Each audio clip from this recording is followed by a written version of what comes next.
नारायणं नमस्कृत्य नरं चैव नरोत्तमं देवीं सरस्वतीं व्यासं ततो जयमुदीरये।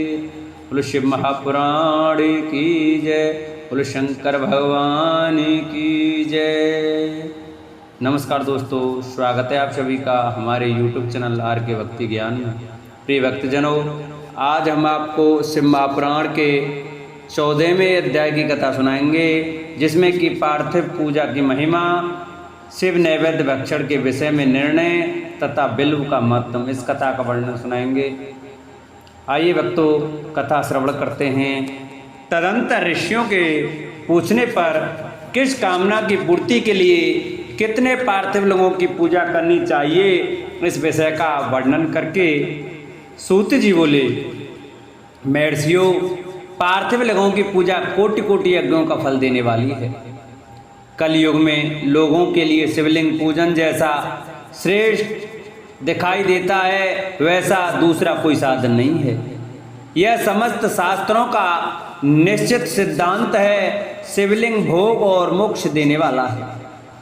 लिंग 3 प्रकार के गए हैं, उत्तम, मध्यम और अधम। जो 4 अंगुल ऊंचा और देखने में सुंदर हो तथा वेदी से युक्त हो, उस शिवलिंग को शास्त्रज्ञ महर्षियों ने उत्तम कहा है।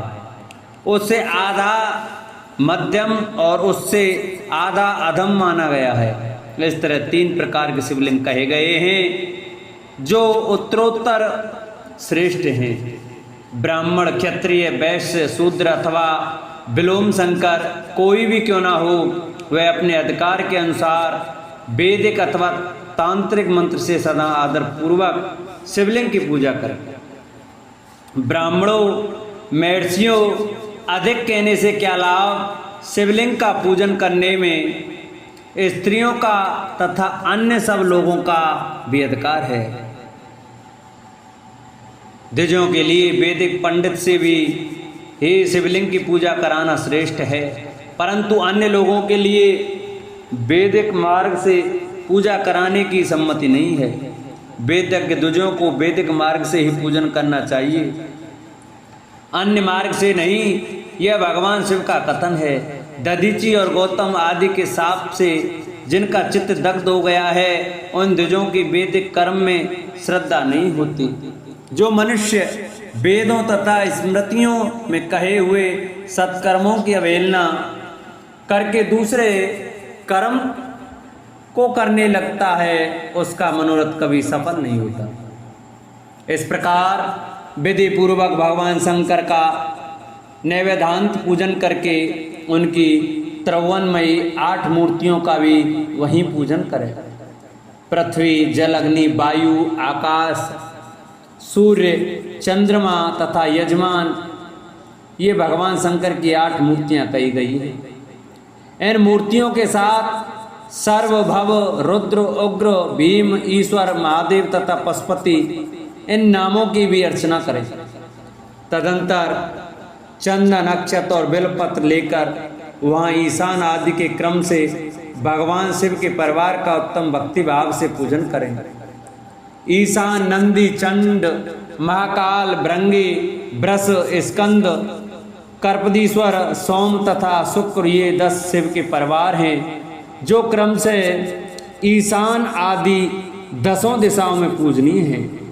तत्पश्चात भगवान शिव के समक्ष वीरभद्र का और पीछे कीर्तिमुख का पूजन करके विधि पूर्वक 11 रुद्रों की पूजा करें। इसके बाद पंचाक्षर मंत्र का जप करके शतरुद्रीय स्तोत्र का, नाना प्रकार की स्तुतियों का तथा शिव पंचांग का पाठ करें। तत्पश्चात परिक्रमा और नमस्कार करके शिवलिंग का विसर्जन करें। इस प्रकार मैंने शिव पूजन की संपूर्ण विधि का आदर पूर्वक वर्णन किया। रात्रि में देव कार्य को सदा उत्तराभिमुख होकर ही करना चाहिए। इसी प्रकार शिव पूजन भी पवित्र भाव से सदा उत्तराभिमुख होकर ही करना उचित है। जहाँ शिवलिंग स्थापित हो, उससे पूर्व दिशा का आश्रय लेकर नहीं, बैठना या खड़ा होना चाहिए, क्योंकि वह दिशा भगवान शिव के आगे या सामने पड़ती है। इष्ट देव का सामना रोकना ठीक नहीं। शिवलिंग से उत्तर दिशा में भी ना बैठें, क्योंकि उधर भगवान शंकर का वामांग है, जिससे शक्ति स्वरूपा देवी उमा विराजमान है। पूजक को शिवलिंग से पश्चिम दिशा में भी नहीं बैठना चाहिए, क्योंकि वह आराध्य देव का पृष्ठ भाग है। पीछे की ओर से पूजा करना उचित नहीं है। अतः अवशिष्ट दक्षिण दिशा ही ग्राह है, उसी का आश्रय लेना चाहिए। तात्पर्य है कि शिवलिंग से दक्षिण दिशा में उत्तराभिमुख होकर बैठें और पूजा करें। विद्वान पुरुष को चाहिए कि वह भस्म का त्रिपुंड लगाकर रुद्राक्ष की माला लेकर तथा बिलपत्र का संग्रह करके ही भगवान शंकर की पूजा करें, उनके बिना नहीं। मुनिवरों, शिव पूजन आरंभ करते समय यदि भस्म ना मिले तो मिट्टी से ही ललाट में त्रिपुंड अवश्य कर लेना चाहिए। ऋषि बोले, मुने, हमने पहले से यह बात सुन रखी है कि भगवान शिव का नैवेद्य नहीं ग्रहण करना चाहिए। इस विषय में शास्त्र का निर्णय क्या है, यह बताइए। साथ ही बिलों का मातम भी प्रकट कीजिए। सूत जी ने कहा, मुनियो, आप शिव संबंधी व्रत का पालन करने वाले हैं, अतः आप सबको सतत धन्यवाद है। मैं प्रसन्नता पूर्वक सब कुछ बताता हूँ, आप सावधान होकर सुनो। जो भगवान शिव का भक्त है, बाहर भीतर से पवित्र और शुद्ध है, उत्तम व्रत का पालन करने वाला तथा दृढ़ निश्चय से युक्त है, वह शिव नैवेद्य का अवश्य भक्षण करे। भगवान शिव का नैवेद्य आग्रह है, इस भावना को मन से निकाल दें। शिव के नैवेद्य को देख लेने मात्र से भी सारे पाप दूर भाग जाते हैं।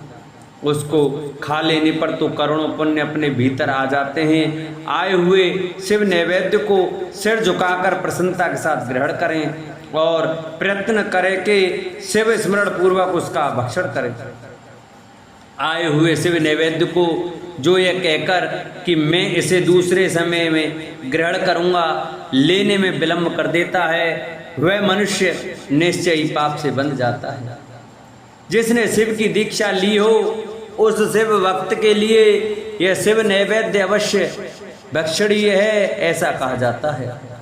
शिव की दीक्षा से युक्त शिव भक्त पुरुष के लिए सभी शिवलिंगों का नैवेद्य शुभ एवं महाप्रसाद है, अतः वह उसका अवश्य भक्षण करे। परंतु जो अन्य देवताओं की दीक्षा से युक्त है और शिव भक्ति में भी मन को लगाए हुए है, उनके लिए शिव नैवेद्य भक्षण के विषय में क्या निर्णय है, इसे आप लोग प्रेम पूर्वक सुने। ब्राह्मणों, जहाँ से सालग्राम शिला की उत्पत्ति होती है, वहाँ के उत्पन्न लिंग में रसलिंग, पारदलिंग में पाषाण, रजत तथा स्वर्ण से निर्मित लिंग में देवताओं तथा सिद्धों द्वारा प्रतिष्ठित लिंग में, केसर निर्मित लिंग में, स्फटिक लिंग में, रत्न निर्मित लिंग में तथा समस्त ज्योतिर्लिंगों में विराजमान भगवान शिव के नैवेद्य का भक्षण चंद्रायण व्रत के समान पुण्यजनक है। ब्रह्महत्या करने वाला पुरुष भी यदि पवित्र होकर शिव निर्माल्य का भक्षण करके उसे सिर पर धारण करे तो उसका सारा पाप शीघ्र ही नष्ट हो जाता है। वह जहाँ चंड का अधिकार है, वहाँ जो शिव निर्माल्य हो उसे साधारण मनुष्यों को नहीं खाना चाहिए। जहाँ चंड का अधिकार नहीं है, वहाँ के शिव निर्माल्य का सभी को भक्तिपूर्वक भोजन करना चाहिए। बाणलिंग, नर्मदेश्वर, लोह निर्मित स्वर्ण आदि धातुमय लिंग, सिद्धलिंग, जिन लिंगों की उपासना से किसी ने सिद्धि प्राप्त की है अथवा जो सिद्धों द्वारा स्थापित है, वे लिंग स्वयंभुलिंग, इन सब लिंगों में तथा शिव की प्रतिमा मूर्तियों में चंड का अधिकार नहीं है। जो मनुष्य शिवलिंग को विधि पूर्वक स्नान कराकर उस स्नान के जल का 3 बार आचमन करता है, उसके कायिक, वाचिक और मानसिक तीनों प्रकार के पाप यहाँ शीघ्र नष्ट हो जाते हैं। जो शिव नैवेद्य पत्र पुष्प फल और जल आग्रह है वह सब भी सालग्राम शिला के स्पर्श से पवित्र ग्रहण के योग्य हो जाता है। मुनीश्वरों, शिवलिंग के ऊपर चढ़ा हुआ जो द्रव्य है वह आग्रह है। जो वस्तु लिंग स्पर्श से रहित है अर्थात जिस वस्तु को अलग रखकर शिव जी को निवेदित किया जाता है, लिंग के ऊपर चढ़ाया नहीं जाता, उसे अत्यंत पवित्र जानना चाहिए। मुनिवरों, इस प्रकार नैवेद्य के विषय में शास्त्र का निर्णय बताया गया है। अब तुम लोग सावधान हो, आदर पूर्वक बिल्व का मातम सुनो। यह बिल्व वृक्ष महादेव ही रूप है, यह बिल्व पत्र महादेव का ही रूप है। देवताओं ने भी इसकी स्तुति की है। फिर जिस किसी तरह से इसकी महिमा कैसे जानी जा सकती है? तीनों लोकों में जितने पुण्य तीर्थ प्रसिद्ध हैं वे संपूर्ण तीर्थ बिल्व के मूल भाग में निवास करते हैं।